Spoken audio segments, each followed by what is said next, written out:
Okay, so what you are watching me do here is I am creating a self-portrait. I'm trying to draw me. Now it doesn't look exactly like me, and that's okay. I'm just trying my best. And so what I want you to notice and what I'm doing is how lightly I pressed at the beginning as you watch this, and now how I'm going back in to begin the shading process. So when we shade, I always like to start on this side a little bit more because I rest my hand on this side, and if this part is all shaded in, my hand is going to get it all smeared up. You can get a scrap sheet of paper and place it here to shade in over here while you work so it doesn't mess up what you have already done. So I've shaded this side of the face, and I'm kind of going to go and show you what I do here on the other side of the face. So I'm going to begin with the eyes, and this whole time I have a mirror. I am looking right at myself this whole time. So above the eye, this is always going to be dark because this is where your eyelashes lie. Okay, so I'm immediately just pressing a little harder there. And my eyelid is dark because it's in shadow, it's tucked back. So I press darker there. And then I lightly add in some value. So we've learned about value where we press hard to make things dark and press light to keep things light. Okay, then I'm going to go to my iris here in my eye, and the outline is generally darker than the inside, so around I make that dark, and then the pupil is always the darkest thing. But be careful, look in the mirror, is there any highlight that's happening in your eye? So I can't see the entire part of my pupil, there's a little light that's kind of cutting through it. Okay, so I'm just going to begin shading a little bit, and I do see a few more highlights in my eye, so I will just leave those. I won't shade those in. Okay, and always remember you can layer on. If it's not dark enough the first time, go back, make it darker. If it's not light enough, get that eraser out. Erase it to make it lighter. A lot of us don't take the time to go back and refine our work to make it better. Okay, so there's the eye, and now I'm going to go up to the eyebrow. And with the eyebrow, I like to try to show the strands of the hair. So the strands in the hair kind of start growing, they start growing this way, so they don't go straight up anymore. They start to kind of tilt, and then we get to right here, and then they start to go down. So I like to kind of make my marks in those motions to make it look like actual hair. Okay, now back down to the eye. I'm going to go to the bottom part.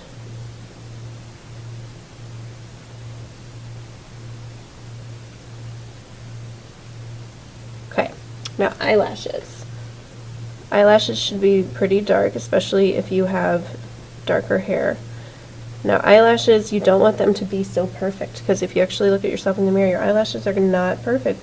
It's hair, it kind of goes in different directions. So I like to make mine kind of go in a few different directions to make it seem more natural.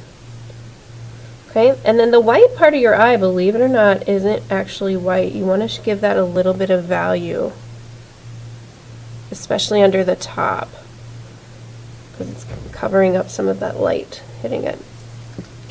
Okay, so that's really how you do your eye. And if you notice over here, I have a lot of shadow going on around my eye because I can see that in the mirror. If you cannot see that, then don't include it. But that's what I see. I have a lot of shadows around my eyes because my eyes are a little sunken in. So I'm including those shadows that I see here. Okay, and the nose, there's always a little shadow here against your nostril and a little bit underneath. And you always want your actual nostrils to be pretty dark, okay?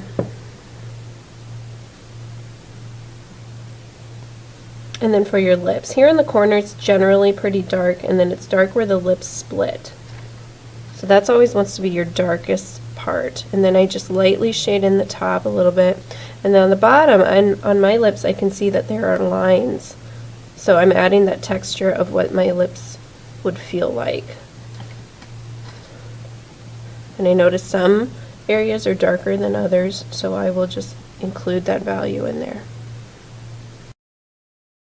Alright, and then I do notice on my neck it is darker, so I will gently start shading. Notice just I'm doing kind of quick motions This is the way I like to work. If you like to be a little more precise and slow, obviously you work the way you work. Okay, and now for hair, I like to kind of just get a few strands in, and then I go and I look for the dark parts, and then I shade in the dark. So I know it's super dark down here by my neck. And it's dark again down here. That's what I look for first, and then I kind of just fill in the rest. And you want to look at the natural movement of the hair. Hair just isn't straight up and down. It curves, it bends. So you always want to be kind of following that movement of the hair.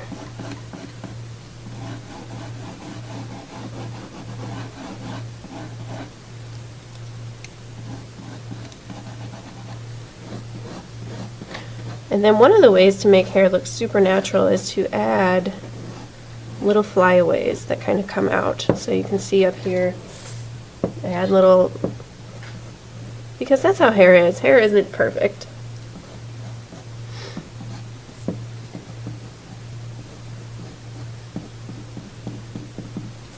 Okay, so now what I'm going to do is I'm going to get my blending stump. And this is going to soften all those kind of rough marks that I made. So I'm going to put it down here on my neck. And then I'm going to add it again up here by my eyes to soften these shadows. And again, I still have that mirror in front of me. I see that I have a little darkness here on my cheeks, so I'm going to add some more on my cheeks. Remember, you can always use your eraser if you mess up. It's not the end of the world.